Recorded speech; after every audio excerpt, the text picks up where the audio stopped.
Hey everyone, Sarah Picaro. Today's video is going to be about 5 phrases that you can say to shut down a narcissist. And I've actually done another video on this, and I've seen these phrases going around, and they're very common phrases. They're not bad phrases per se, but today's video is going to be about why they more than likely will not shut down the narcissist, even though they say they will. Well, that is because narcissists are narcissists. You try and shut them down, they're going to unleash on you. And language is extremely powerful.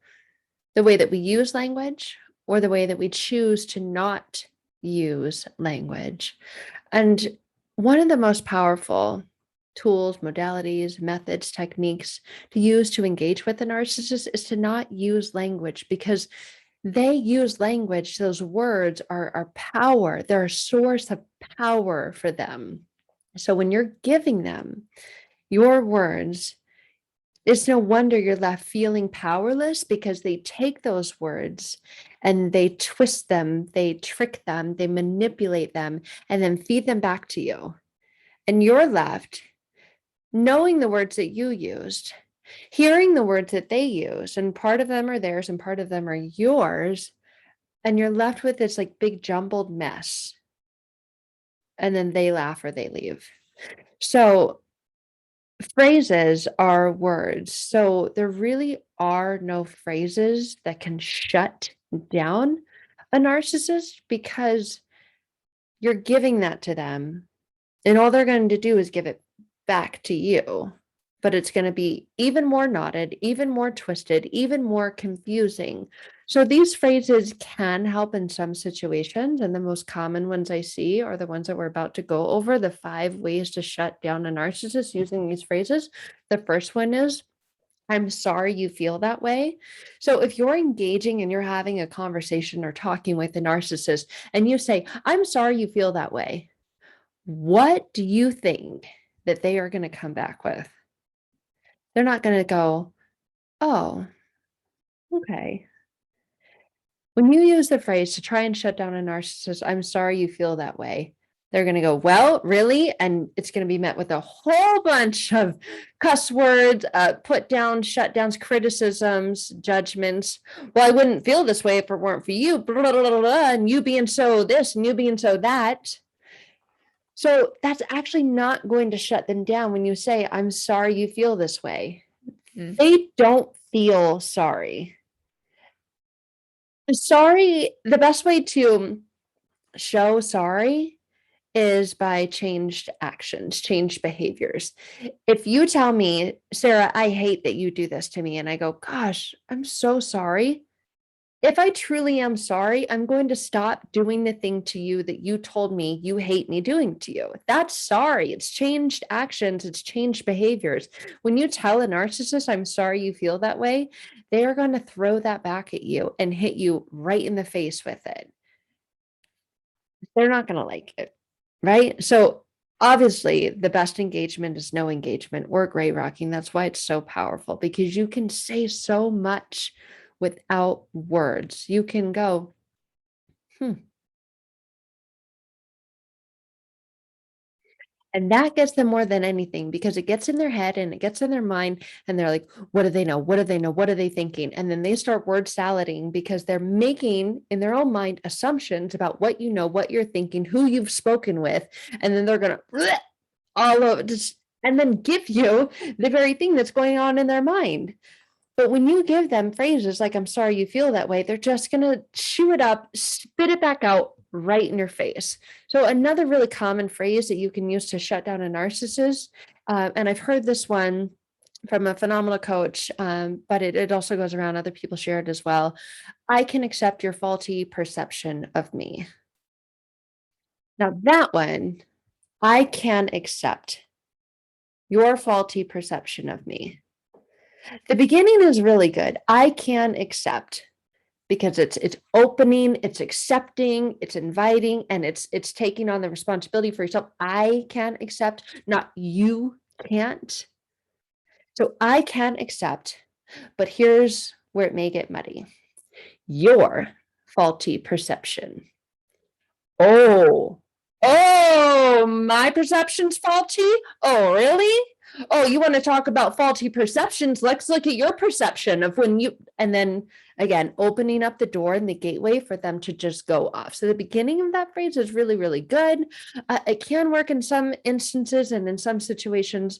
I have done a previous post on this, not a video, but a post, and I have had some people say that that phrase does work, has worked. But it can come back and bite you. I can accept your faulty perception of me because the narcissist, of course, we all pick and choose what we want to hear. We all have selective hearing at times. The narcissist is going to say, faulty perception. I don't think so. I have an accurate perception because of, and then again, open up the door for them to just unleash on you and chew it up, and spit it right back in your face. So they never think that their perception is wrong or faulty or incorrect. So you saying that or using a phrase that indicates that you believe their perception is faulty may backfire. Here's another common one. I guess I have to accept how you feel. They're going to go, yeah, I guess you do have to accept how I feel because I feel pissed off because you, da, da, da, da, da, da, and then bullet point down the list. So you saying, I guess I have to accept how you feel, again, may work, but it may not completely shut them down. It may pump them up with anger, with resentment, with rage. It may trigger them, and when they're triggered, they want everyone else in the world to be triggered because they're only calm in the midst of chaos. So they're not going to be the only one that's triggered. They're going to trigger you and trigger you and trigger you and trigger you. So that phrase, I guess I have to accept how you feel, they more than likely will go, yeah, of course you have to accept how I feel. The only reason why I feel this way is because you, and then again, throw that back on you. Another really common one that's out there is your anger is not my responsibility. A very, very true phrase. But guess what? They don't like the truth. So when you're saying your anger is not my responsibility, you're being 100% genuine, authentic, and true, but they don't like that because they like lies, manipulation, and anything that involves being in that arena. So when you're speaking the truth, stating the truth, and putting the responsibility back onto them, your anger is not my responsibility.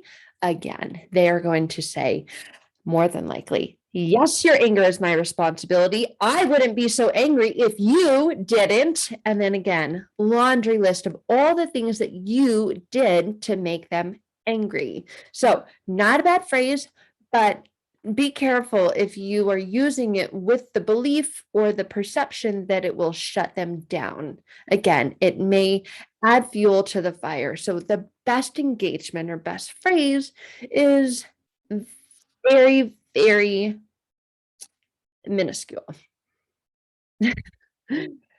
Very little attention, very little energy when you're dealing with a narcissist. That's why gaslighting is extremely powerful. Or sorry, not gaslighting, just not engaging with them. Gaslighting is extremely powerful, but that's why when you realize you are being gaslit, to not add fuel or add gas to that fire because you're so confused in your mind. Confusion is a sign that abuse is occurring, right? Emotional abuse, mental abuse. Your mind, it feels like scrambled eggs. And you may come across these phrases wanting to get clarity and wanting to know what you can do to get back and wanting like some key phrases, some staple go-to things that you can say when this narcissist is going off to shut them down. And I'm just warning you, these are very common ones that are out there, but I'm warning you and using them because they can backfire. Remember, you're dealing with a narcissist and they don't take responsibility for everything. So if you say something like your anger is not my responsibility, oh, really? Really? Okay. And then they're just going to go off on you. Another common one that I see going around is I have no right to control how you see me. I have no right to control how you see me. Wow. You really think that's going to be easy to say when you're heated, when you're triggered, when your nervous system is firing off and you have adrenaline and cortisol pumping through your body and you're wanting to control the situation because you know that you're being controlled? How easy do you think it's going to be to say, I have no right to control how you see me calmly? I know that any interaction or engagement that I have had to have with past narcissists, my heart is racing, my throat is closing, I feel like I can't breathe, my palms are sweating, my words are stuttering, stumbling, I'm mumbling.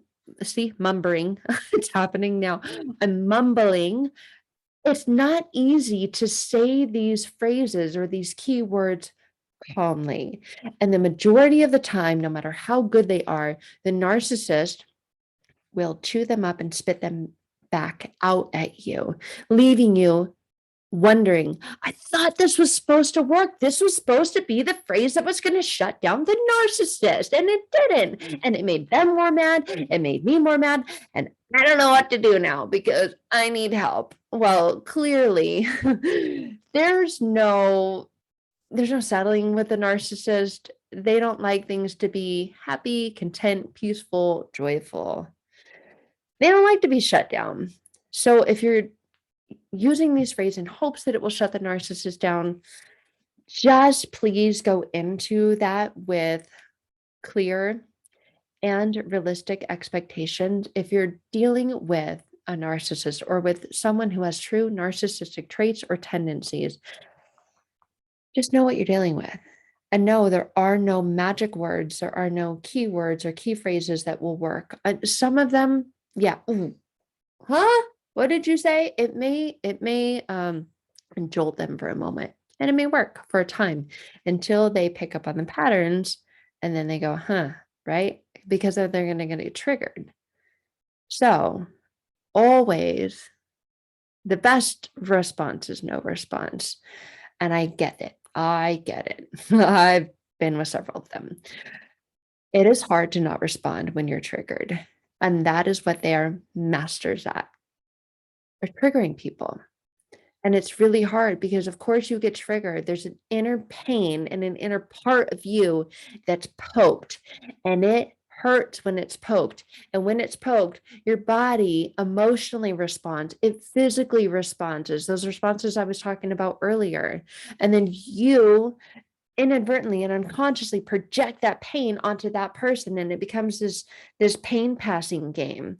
Well, why are you still playing that? That's not a fun game to play. It's not a game that anyone wants to play. So I said all that to say this, I guess. If you find yourself in that position, find a safe way to get out. A lot of times there's financial ties. You are being manipulated, you're being controlled by the narcissist financially, you can't get out. If you're in that space, begin to make your plan. And it may take time. Well, it will take time. It may take years. It took me years. But get yourself a plan. Maybe work with a trusted friend, family member, counselor, whoever it is. And then once you're in that safe space, once you're out of it, and of course, you never want to go back into it, that's when you really need to look in the mirror and see, what is it within me that had me stay for so long, that had me believe that I could fix or change this person, right? Oftentimes it's hope. Oftentimes it's fear. You're driven by fear. I didn't want to be alone. I didn't know what I would do if I got out. No one's going to love me. I started to believe all of the lies that they told me as truths. So that's where, when you really peel back all of those layers, you get to the inner truths that you believe about you. Maybe you believe that you're unlovable, you're unworthy, you're not pretty enough, you're not smart enough. You believe all these lies to be truths about yourself. Those are unconscious or subconscious beliefs that you have. Who knows where they came from? We don't know. Here we are in the present. So clearly they came from somewhere in your past. But those are the things that are keeping you in the situations or in the state that you're in today. And if you want to move through that, if you want to get to a different space, a different state, then it will take doing the inner work. Personally, I have found, and everyone that I work with and the methods that I'm trained in, using your mind, the unconscious mind that runs about 95% of our being and our living and our experience, is what needs work.